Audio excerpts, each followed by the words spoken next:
საქართველოში მიმდინარე მოვლენებზე, გააქტიურებულ დაკავებებზე, ასევე ქართული ოცნების საგარეო პოლიტიკაზე და იმ შეხვედრებზე, რომელსაც პარტიის ლიდერები ბოლო პერიოდში მართავენ, ჭავჭავაძის ცენტრის დამფუძნებელთან ზაზა ბიბილაშვილთან ვისაუბრებთ. გამარჯობა ბატონო ზაზა.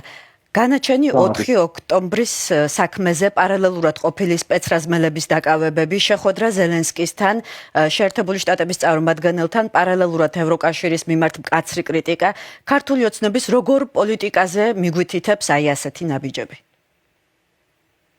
პირველ რიგში დიდი მადლობა მინდა მოგახსენოთ მოწვევისთვის და კეთილი იყოს ჩემი გამოჩენა თქვენს ეთერში. მივესალმებით თვითონ იმ ფაქტს, რომ პოლონეთის საზოგადოებრივმა აუწყებელმა შექმნა ეს ქართულენოვანი მიმართულება, ეს არის ძალიან მნიშვნელოვანი.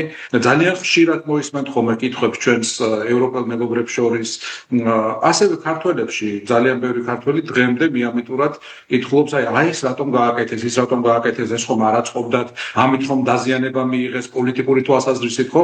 მაგრამ ყველაფერი ლაგდება, ყველაფერი ძალიან მარტივად იხსნება, როდესაც ჩვენ გავიხსენებთ მარტივ ფაქტს, რომ სინამდვილეში 2012 წლის 1 ოქტომბერს საქართველოში რუსეთმა აიღო პოლიტიკური რევანში. ეს იყო რევანში ვარდების რევოლუციაზე და მას მერე ნაბიჯ-ნაბიჯ თანმიმდევრულად, მიზანმიმართულად ხდებოდა ყველაფერი იმისთვის, რომ საქართველოს სახელმწიფოებრიობა დასუსტებულიყო, რომ პირველ რიგში მორღვეულიყო ჩვენი უშიშროების სისტემა, დაზვერვა, კონტრდაზვერვა, თქვენ გეხსოვებათ ალბათ მთელი რიგი ისეთი მოვლენები იყო, რომლებიც მიმართული იყო ქართული ჯარის, ქართული სპეცსამსახურების წინააღმდეგ, ხდებოდა მათი მიზანმიმართული დევნა, ქვეყნიდან განდევნა, იყო გარდაცვალებების, დიდუმალი გარდაცვალებების მთელი კასკადი.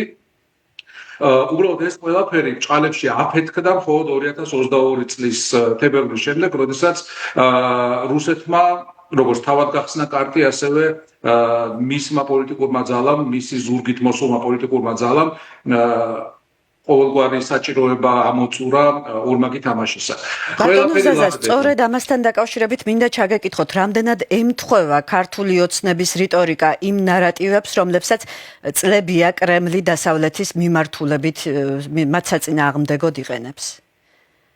არა მხოლოდ ემთხვევა ეს რიტორიკა, არამედ ხშირ შემთხვევაში იდენტური არის ხოლმე მესიჯები, მაგალითები, კონკრეტული გზავნილები და ასევე ამ გზავნილების გაჟღერების დრო. ამასთან დაკავშირებით არაერთი ჟურნალისტური გამოძიებაც ჩატარებულა და სხვა ახსნა ამას უბრალოდ არ გააჩნია.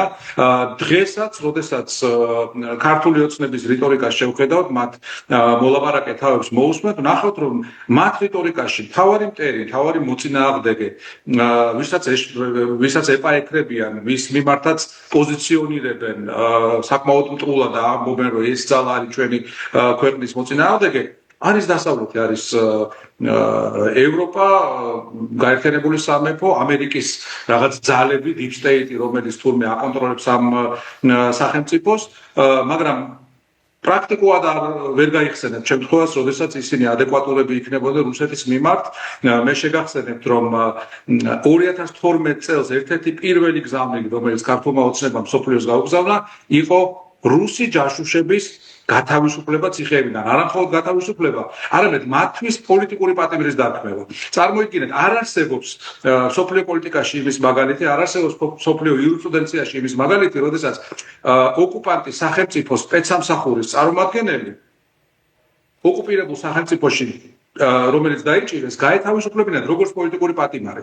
ასეთი იყო მინიმუმ ერთი, შეიძლება მეტიც იყო, ეხლა მათი ყველასგვარი არ მახსენდება, მაგრამ შკრინიკოვი, ჩაპლიგინი და სხვები, რომლებიც ივანიშვილის ხელისუფლება არა მხოლოდ გაათავისუფლა, არამედ თქვა, რომ ისინი იყვნენ საქართველოში პოლიტიკური პატიმრები. და დღეს, როდესაც რაღაც უმწეო ქმედებებს ახორციელებენ იმის შესახებ, რომ ჩვენ ვიღაცა დავიჭირეთ რუსეთის ჯაშუშობის გამო და ვიღაცა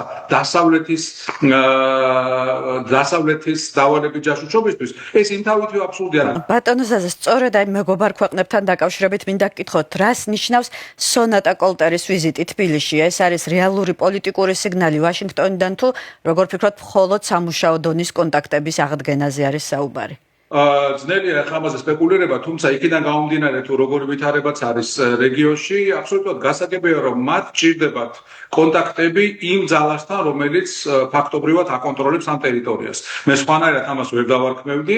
ამერიკის შეერთებულ შტატებს სხვადასხვა პერიოდში ქონია საკმაოდ კონსტრუქციული ურთიერთობა სადამ ჰუსეინთან, ლიბიის დიქტატორთან, თალიბანის ხელისუფლებასთან და ასე შემდეგ. ანუ სიტუაციურად ხანდახან საჭირო ხდება, რომ შენ ერთანაც ხონდეს დიალოგი. მე მგონი ოცნებაც ამას არ აყენებს კითხვის ნიშნის ქვეშ, ისინი ამბობენ, რომ დიახ, ჩვენ ზუსტად ამ ტიპის დიალოგი გვაინტერესებს, ეს ძალიან რუსული კლიშეა, მივაქციოთ ყურადღება, ისინი არ საუბრობენ საქართველოს ეროვნულ ინტერესებზე, რეალურად მათთვის ამერიკასთან გადატვირთვა ნიშნავს ერთ რამეს. გვაღიარეთ ჩვენ ამ ქვეყნის დე-ფაქტო მფლობელებად, გვაღიარეთ ლეგიტიმურებად, როგორადაც არ აღიარებს პრაქტიკულად არავინ, მაგრამ გვაღიარეთ, მიიღეთ ეს რეალიები, ახალი რეალიები, როგორც რუსები იყოდნენ და შესაბამისად ვილაპარაკოთ. ხო, ნუ გველაპარაკებით პოლიტპატიმრებზე, ნუ გველაპარაკებით დამოუკიდებელ სასამართლოზე, ნუ გველაპარაკებით დემოკრატიაზე, თავისუფალ არჩევნებზე,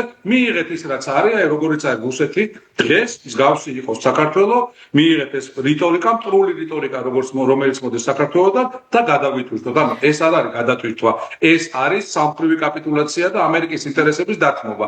სანაცვლოდ რას თავაზობენ ისინი ქართულ ხალხს, სანაცვლოდ რას თავაზობენ, ოცნებაზე მაქვს საუბარი და რას თავაზობენ ამერიკის შეერთებულ შტატებს როგორც ქართველი ხალხის მეგობარს. ბატონო ზაზა, უფრო ფართოდ მასშტაბურად რომ შევხედოთ, რამდენად საინტერესოა რომ კოლტერი თბილისამდე იმყოფებოდა ერევანში და სომხეთ-ამერიკის შეერთებული შტატების თანამშრომლობაზე საკმაოდ პოზიტიური გზავნილები გაკეთდა ამ ვიზიტის შემდეგ. ხომ არ ჩანს თითქოს ვაშინგტონი რეგიონში ახალ ბალანსს ეძებს?